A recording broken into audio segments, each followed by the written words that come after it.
C'est à la faveur d'un partenariat construit entre l'Agence régionale de la santé, la préfecture du Puy-de-Dôme et la mairie de Clermont-Ferrand que le CHU a déporté une partie de son activité de dépistage. Nous avons aussi fait appel à des associations bénévoles pour assurer le poste médical avancé et prendre en charge les patients.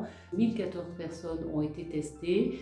L'ensemble de nos professionnels, qu'ils soient médecins, informaticiens, infirmières, secrétaires, qu'ils soient dans les secteurs du laboratoire ou en dehors, puisqu'on avait fait appel à du bénévolat, ont trouvé cette expérience riche parce qu'on allait au-devant de la population et ça permet aussi de donner une image très positive de nos professionnels et du CHU qui est capable de sortir hors de ses murs et de répondre par un geste de santé publique majeur aux besoins de la population clermontoise.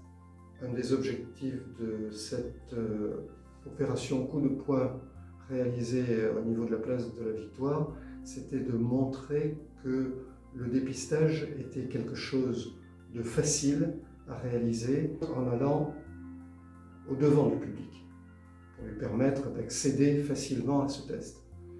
Et l'autre aspect, c'était de montrer que le prélèvement par lui-même était un geste peu traumatisant à réaliser éventuellement plusieurs fois pour surveiller et adapter les messages préventifs. Dans la manière dont l'opération a été réalisée, elle a montré que toutes les équipes pouvaient coopérer pour enregistrer rapidement les personnes à prélever et pour pouvoir ultérieurement transmettre facilement les résultats. Pour mener à bien cette opération de dépistage, nous avons mis en place un système informatique de centralisation des informations du patient pour que l'enregistrement arrive par la suite au laboratoire. Une fois que l'analyse est faite, le résultat est validé, il remonte dans la base nationale, d'une part pour les statistiques nationales et la remontée d'informations au ministère, et également la transmission du résultat aux patients avec toutes les conditions nécessaires pour que le résultat ne soit visible que par lui et lui seul. Il a fallu mettre en place tout cet environnement informatique sur la place de la Victoire, donc dès le vendredi matin, pour que tout soit prêt pour 15h. Le branchement des PC, des imprimantes, raccordement au réseau de la ville pour avoir accès à Internet. Et puis on a suivi l'opération sur les 2 jours pour s'assurer que tout allait bien jusqu'au bout. On a essayé autant que possible de raccourcir le délai pour accéder au prélèvement. Le prélèvement par lui-même est simple et on introduit assez rapidement et sans traumatisme les couvillons.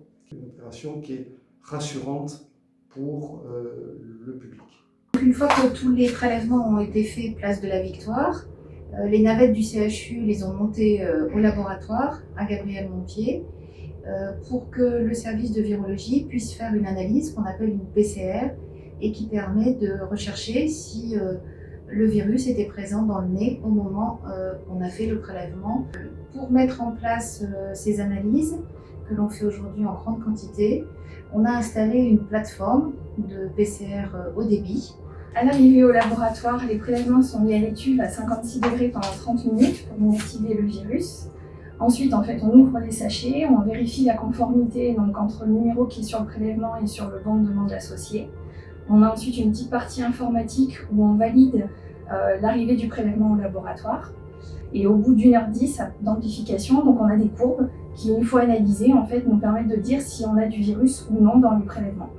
Le résultat est ensuite validé par un biologiste et ce résultat est envoyé automatiquement à partir de notre informatique à la personne qui s'est fait prélever via le numéro de téléphone et l'adresse mail qu'elle nous a donné au moment où elle s'est fait enregistrer.